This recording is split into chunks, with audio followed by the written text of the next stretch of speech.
We're just going to wait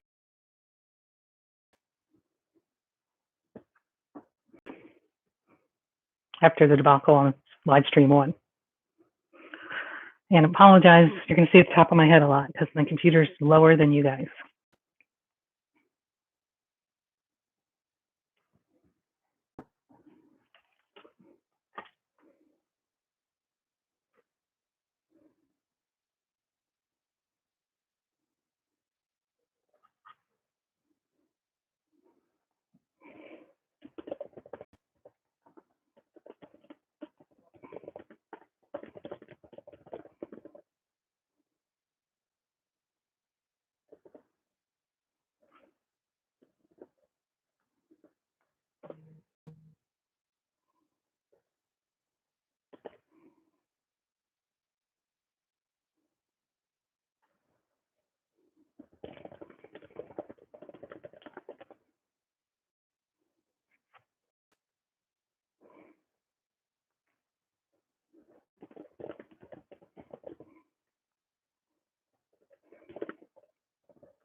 I think David is teasing me because the last live stream was audio only. You should be able to see me. I can see me on the screen, which I think means let me know if I'm wrong.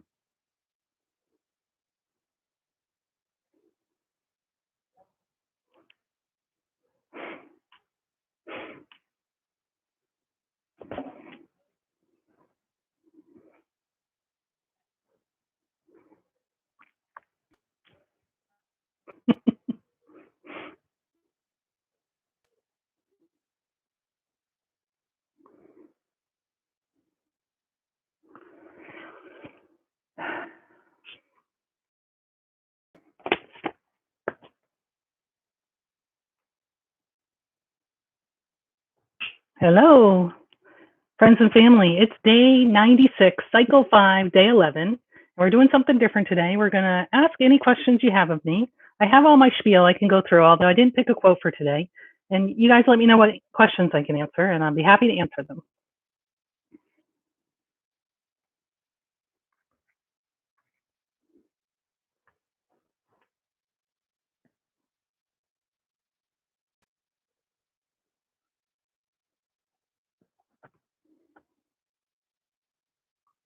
Sorry, I keep looking away to check the computer for questions.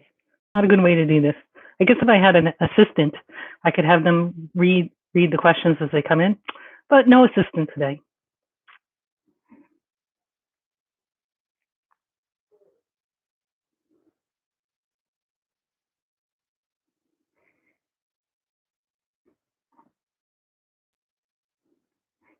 So overall, I'm feeling pretty good on the how am I spectrum. Definitely better than yesterday, and yesterday was way better than the other days. So day 7 and 8 really were quite horrible.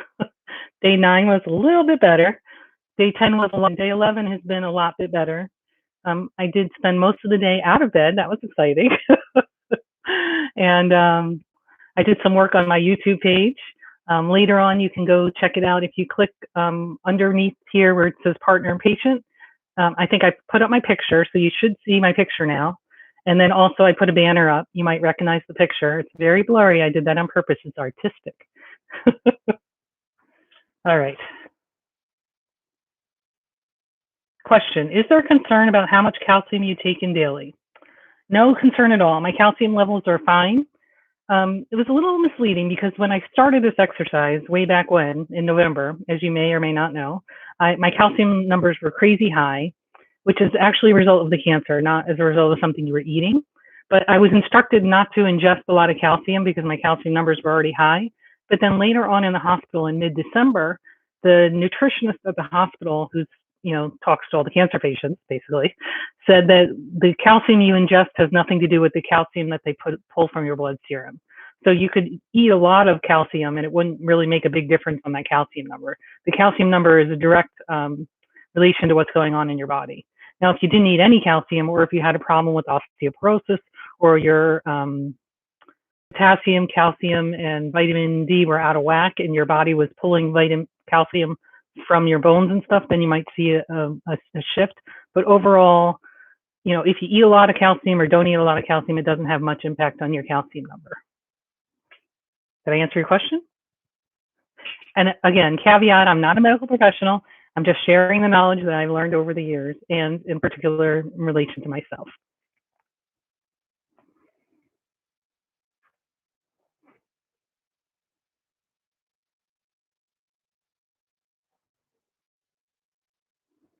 And I think my calcium's okay. I'm not a big milk drinker.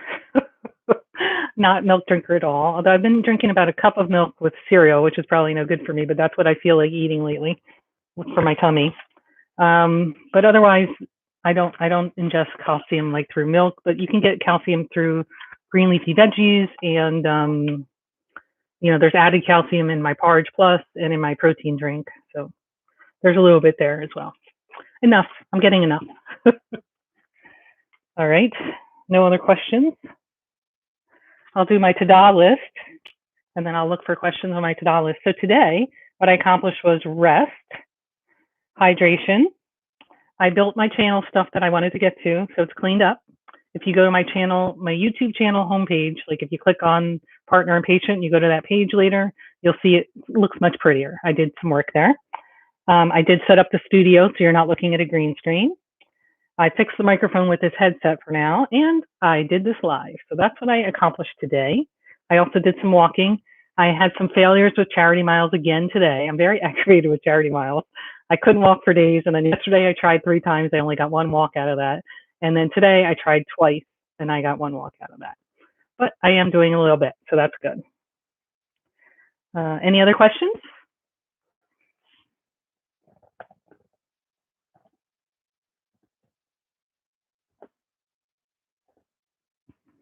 Oops. All right, there we go.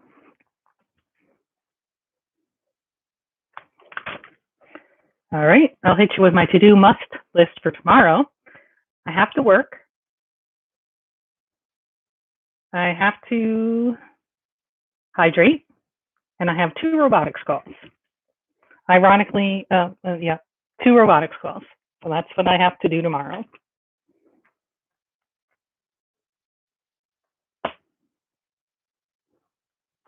Any questions I can answer for you about my experience or anything I can help for anybody else?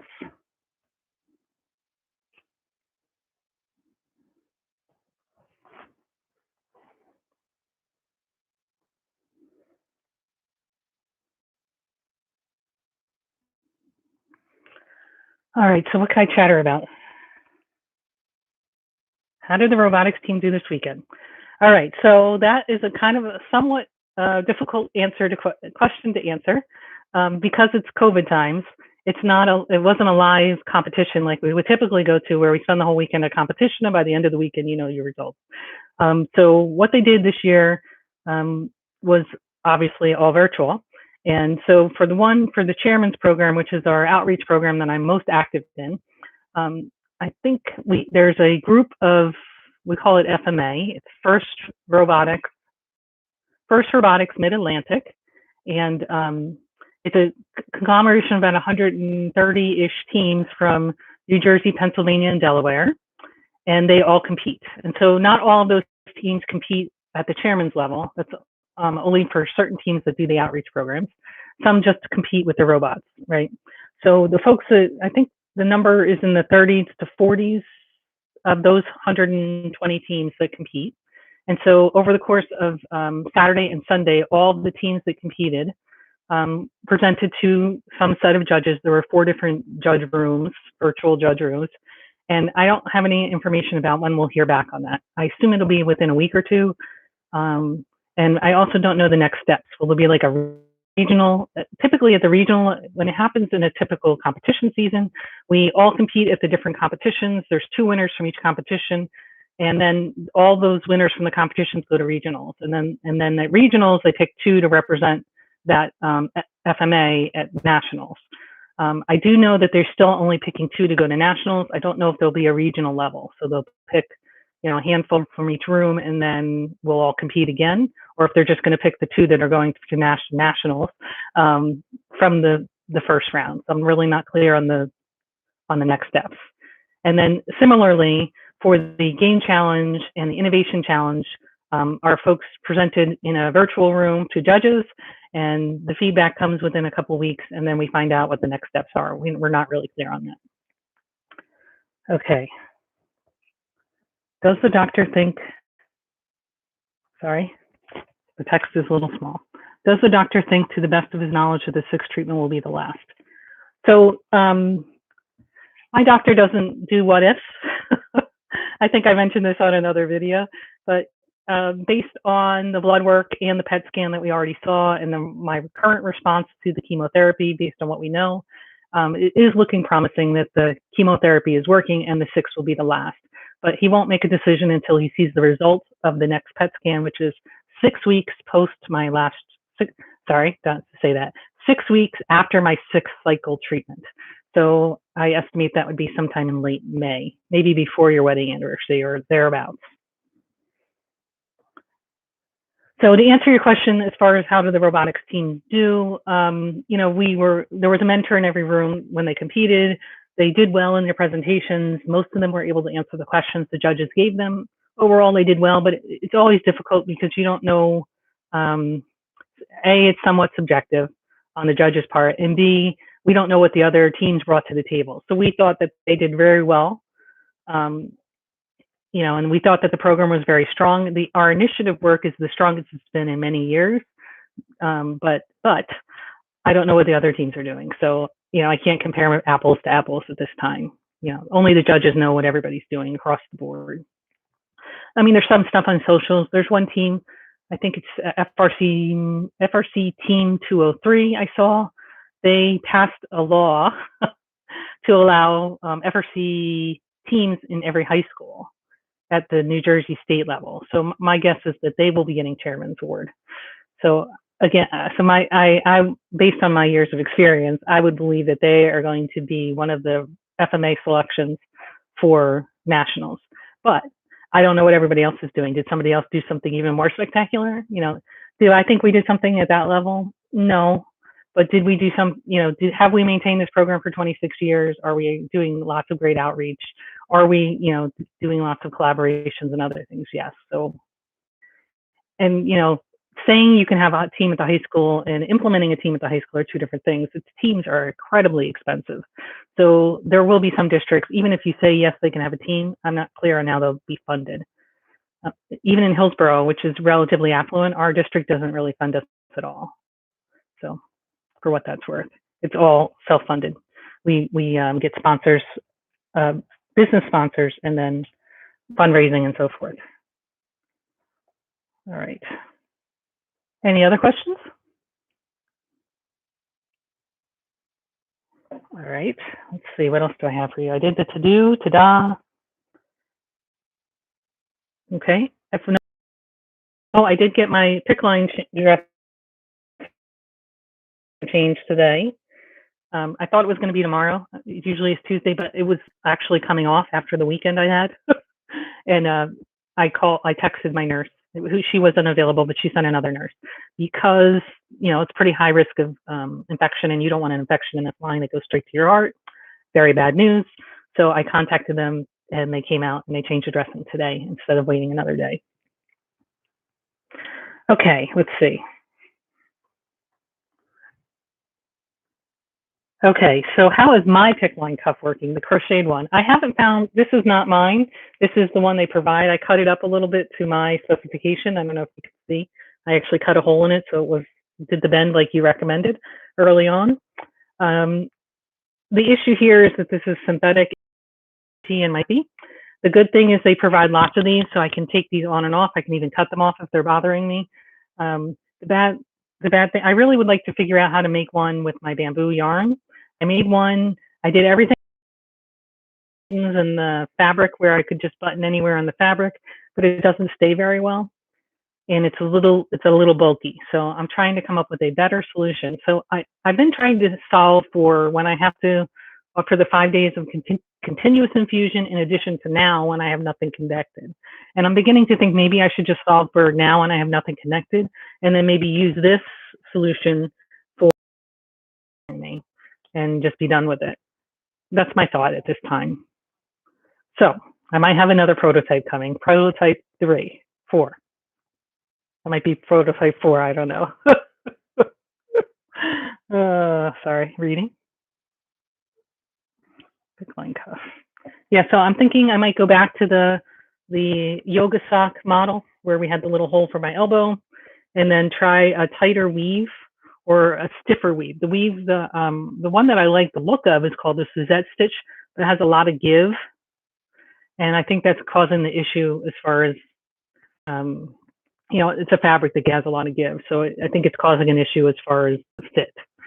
And I'm also struggling a little bit with how tight or not tight to make it, but like this is pretty good. So I'm thinking maybe I should model something after this as far as the fit goes. It's not feeling too tight up here where it's going to cut off my circulation, and it's also not feeling too loose. And my PICC line, the lumens aren't flopping around, and the dressing is somewhat protected so it doesn't get caught on anything. So that's that. So the dressing came up over the weekend because I didn't put a cuff on most of the weekend because I was very uncomfortable and miserable, and because I was sweating like a mad woman in bed. So those two things just made the dressing come up. And then every time I was rolling, it's the positioning of this PICC. The nurses don't like it at all. It's kind of unusual. They're not really clear on why the doctor put it here, but the positioning forces, like it rubs against my body every time I'm moving and rolling in bed. Okay. All right, so I'm going to do daily symptoms and statistics. My nausea yesterday was mostly managed. I don't know if you noticed, I forgot to put a note on yesterday's video, or this morning's video. I did not chew gum during the video, and I'm not currently chewing gum, although I have a piece here in case of emergency, and my root beer barrel. It's a mint tea. I'm all stocked up. But I did not take the medicine last night, not because I was trying, but because I was so tired I fell asleep and I forgot. So I have not taken anti-anemic medicine since, I guess, Saturday night. So tonight will be 48 hours. And I'm not feeling too bad. The nausea is not too crazy, so I'm fairly happy. All these symptoms seem to be easing up. I still, don't get me wrong, I still feel poison, but I don't feel overwhelming yuckiness. Okay, mouth pain is a bit. Teeth pain is no. Throat pain is a bit. My weight is up to X4.85. The girls say they love me. I love you too. Miss you guys. My fluid in was 96 ounces, which is liters. My fluid out was 2.5 liters. So now 2 days in a row, I can see the disparity there, and my weight gain is exactly the fluid. Go of it. So I am wondering if that's why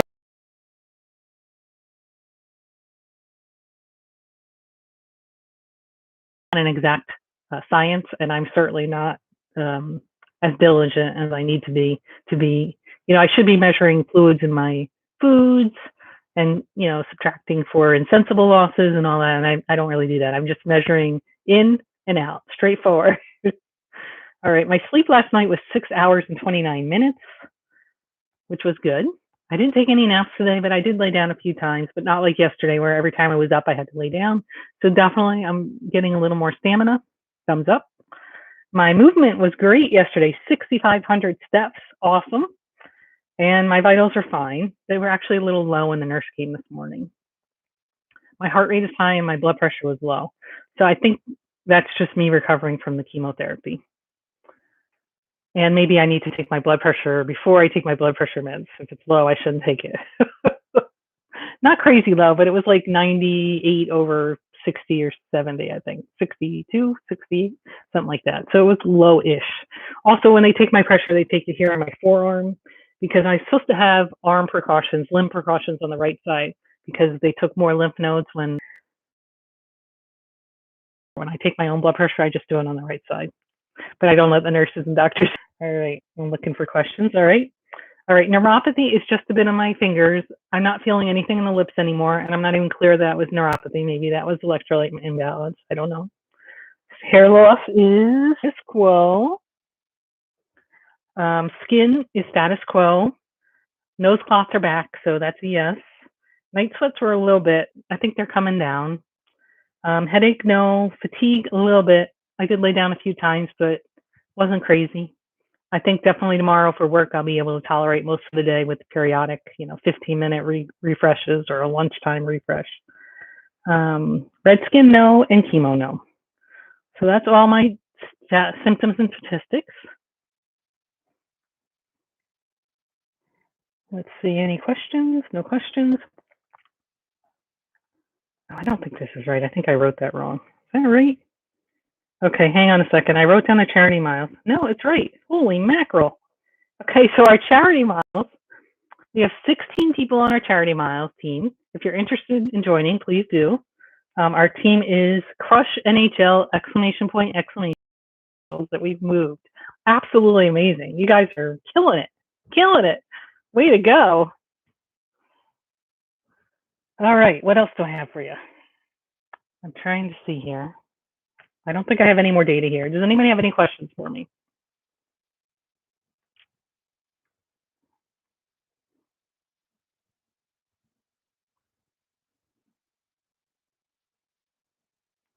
Great to see you live. I'm just looking here.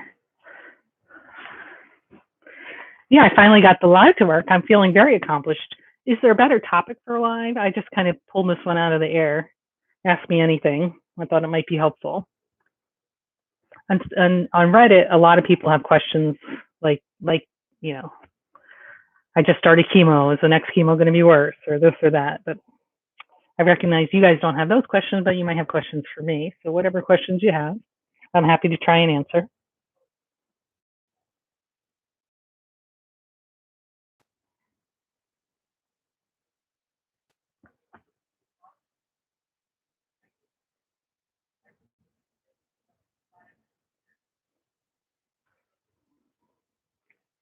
All right, did I go through all the things?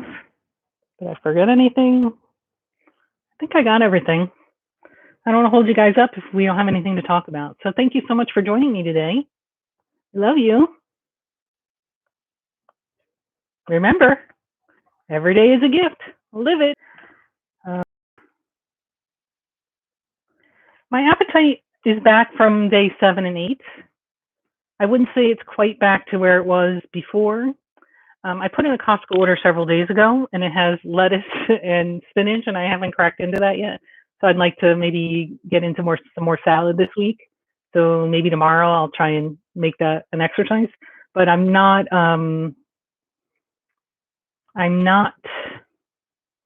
starving. Not starving. Today I ate porridge. I had some cereal. Trying to think, what did I eat for dinner? Oh, I had a hamburger for dinner. So I'm eating. Yeah, no, definitely not starving. I'm eating appropriate for my size. Okay, sorry. I'd say there was day 7. Definitely, I didn't eat total number of calories. Should day 8 was probably on the fence. Day 9 and 10 have been fine. No problem with eating. And I always end the day with a protein shake. While I'm editing my video, I actually drink a protein shake usually. Maybe helpful tips for people that have the same cancer. Well, the thing is, non-Hodgkin's lymphoma has like many different types and subtypes. So there's lots of different cancer treatments. I think I mentioned before, for my type, DLBCL, which is aggressive diffuse large B-cell lymphoma. There's basically 2 main treatments. One is called R-CHOP and one is called R-EPOCH. The R is Rituxan, which is immunotherapy, which is kind of cool. I've described it before, but it actually goes in and attacks the lymphoma cells and kills them, which is totally awesome that they have medication now that can specifically target the bad cells. And then the rest of it, the EPOCH, are chemotherapy drugs, except for the P, which is prednisone, which I take orally. The other drugs, those are more traditional chemotherapy drugs, which just go in and kill all fast-growing cells. So you might ask, why do we do both? And the answer is that the half-life on the Rituxan is shorter, and there's also a price to be paid with the Rituxan. The price is that when you kill that many cells quickly, then my body, has to absorb and process all those dead cells, and that takes a toll on all your organs. So they can't just give you that. And in addition, particularly with an aggressive cancer, you need more chemotherapy to slow it down and stop it. So that's the story. Tips and tricks. I don't know. The biggest things I found, my biggest symptom usually is the nausea. So eating becomes an issue. I think two things. Since they give you prednisone for the 5 days, I think even though you start to not feel great in those 5 days, you continue to eat because the high dose steroid is making you hungry. So I think that's helped. I mean, my weight has really not fluctuated very much when you look at it. I've been in the same 5 to 10 pounds since I started treatment, which I don't think is horrible. So right now I'm up about 5 kilos, which is 10.4, 5 kilos, 2.2, 10, yeah, 5.2. So in any case, that's not heinous. And I've only gone one kilo higher than this throughout this whole time. And that's basically fluid, because we know when I come off the prednisone, I lose several pounds, boom, boom, boom. And you could see, and I'm, and it's coming out, right? We could see it coming out. So that's kind of the story there. So as far as the eating, it hasn't been horrible. I've been holding my own. All right, let me just check. So to me, the most helpful tidbit so far that I've gotten on the nausea is the Pepcid did help. It didn't help on the worst days, but it helped on the not heinous days, so that's good. I think that I will add Pepcid to my regimen from days 1 through 10, maybe. So I'll put those in my pill box when I take my other pills. The chewing gum made a massive difference. As soon as they said, Pepcid might help, I think I told you guys, I thought, oh, well, I always chew mint gum. That helps my heartburn greatly. And when I did that, amazing, like totally amazing. So that was a massive difference. Might need a jaw workout, but it has made a big difference. But you see, I didn't chew any today, and I didn't chew any yesterday. I'm pretty proud of myself during the video time. The root beer barrels, obviously, I don't think the mint gum will help when they're actually pushing the medication into you. And that's not everybody has this problem, but I do. And I had it the last time too. When they push in through the IV, through the lumen, it comes up and in, and I taste it. So even just saline has a taste, and it's not yummy. And then sometimes the chemotherapies also have a taste that are not yummy. So the root beer barrel is strong enough to overwhelm those tastes when they're pushing. So that makes a difference as far as tips go. And then just the little, what we call noshing. So just a little bit of food every so often. And when I'm really not feeling well, so the days 1 through 10, 11, 12, I do tend to eat a little higher carb based. So I don't know if some of that's just comfort food or if that's really what's making me feel better. I don't know. It's in my noodle or in my tummy, honestly.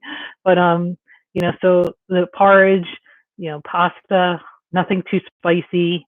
Sometimes it's just buttered pasta. Sometimes it's a frittata type thing, scramble an egg with some pasta. Sometimes it's just pasta. Sometimes it's mom's tuna noodle casserole. Although I did enhance the tuna noodle casserole. Did I tell you guys this? So mom made me tuna noodle casserole, and she individually wrapped it because nobody else in my family likes tuna noodle casserole, but it is one of my comfort foods from my childhood. So, and I ordered it with extra peas and extra tuna because that's what I like. And now I'm the only one eating it. So, but what I did to enhance it was I add cheese to it when I'm cooking it in the microwave because it's individual serving. So it's like a tuna melt casserole, and it's so yummy. Oh my goodness, it's like such an enhancement. I can't even believe it. I can't get over it. All right, there's a big question here. I can't read that far.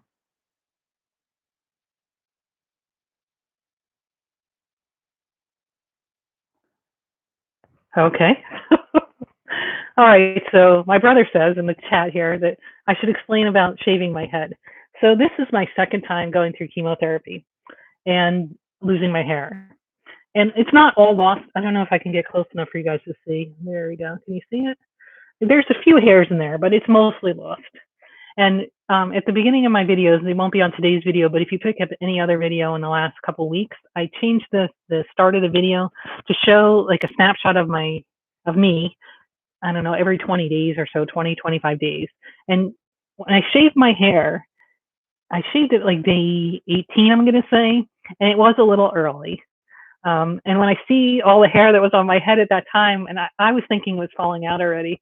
I don't know what was in my brain, but it was falling out physically. It was falling out. So every time, I don't know about you guys, but I tend to run my hair through my hand through my hair a lot. It's just an activity.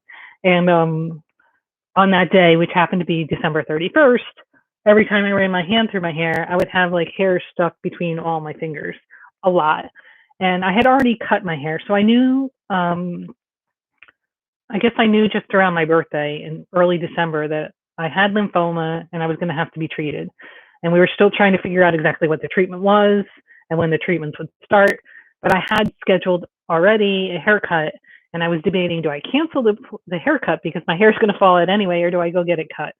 And so I made the decision to go get my hair cut. And I cut it quite short for what I had been wearing before. And that's the picture that I put on. It's on the first picture on the video, and it's also on the YouTube channel.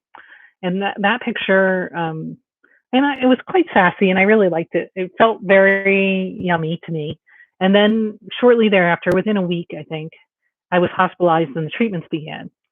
And already once the treatments began, I could feel the difference in my hair. It was limper and sadder and not doing great, but it's okay. But it wasn't really falling out. And the previous time I knew that it would fall out around day 21. And Dave's telling me I'm brave. I don't know that I'm brave. I think what happened, there's a pretty heavy toll to be paid. Okay, I'm talking in circles, I'm sorry. Let me cut that out. So for most of my life, people have complimented me on my hair. It's one of my shining accomplishments. Well, I guess my brain's pretty good too, but my hair is pretty amazing when it's there. And so the last time I lost my hair, it was somewhat traumatic, and I was much younger and much vainer. But of course, it's not important, and it will grow back or it won't, and that's the way it goes. But it is psychologically, I don't want to say, it's not alarming. It's disturbing when your hair is falling out. It is disturbing, and because it's not a natural way to have your hair fall out when you have chemo, like all of a sudden everything just falls, like you get massive bald spots.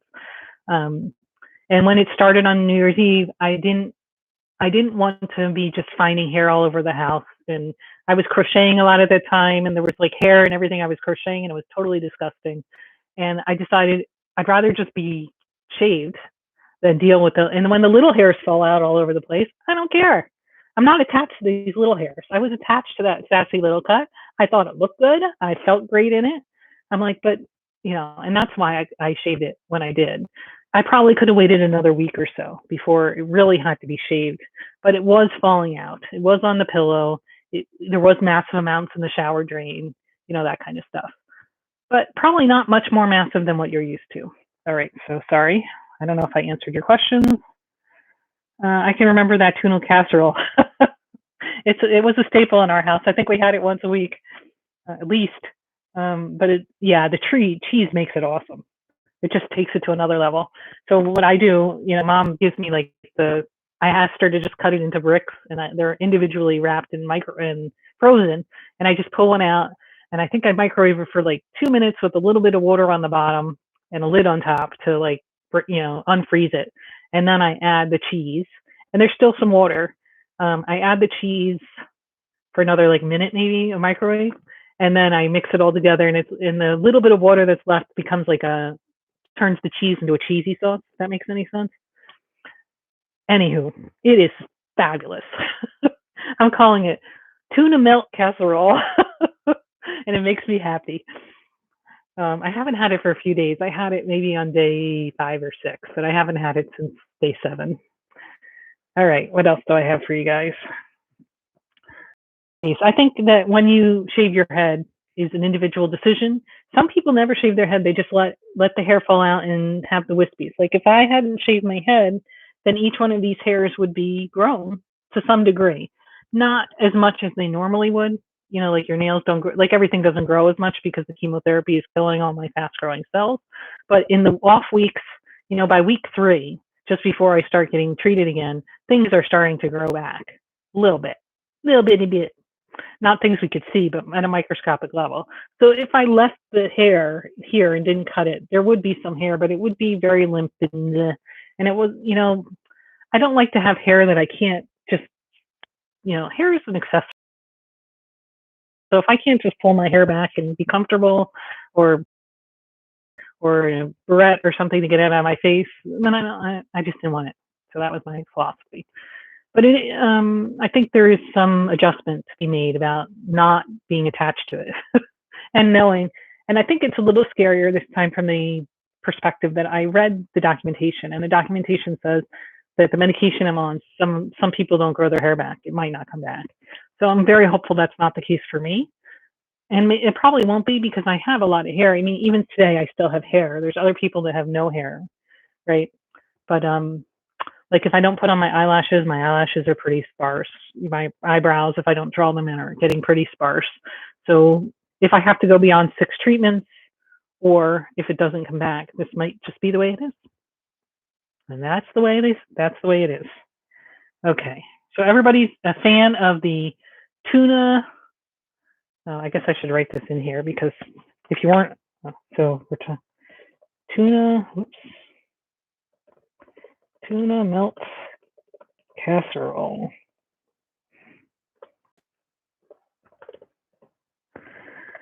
All right. I don't have anything else. I've jabbered on for quite a while. Thank you all for listening to me. If you guys have anything you'd like to ask, I'm happy to answer it.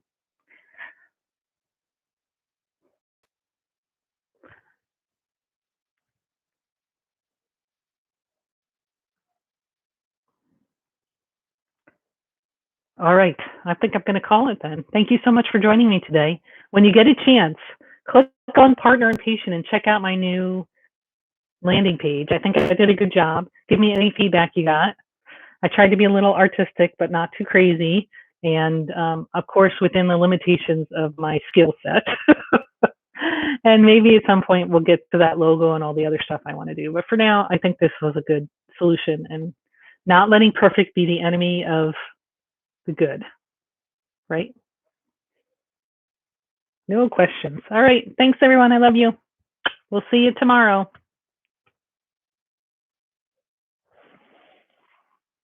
Good night.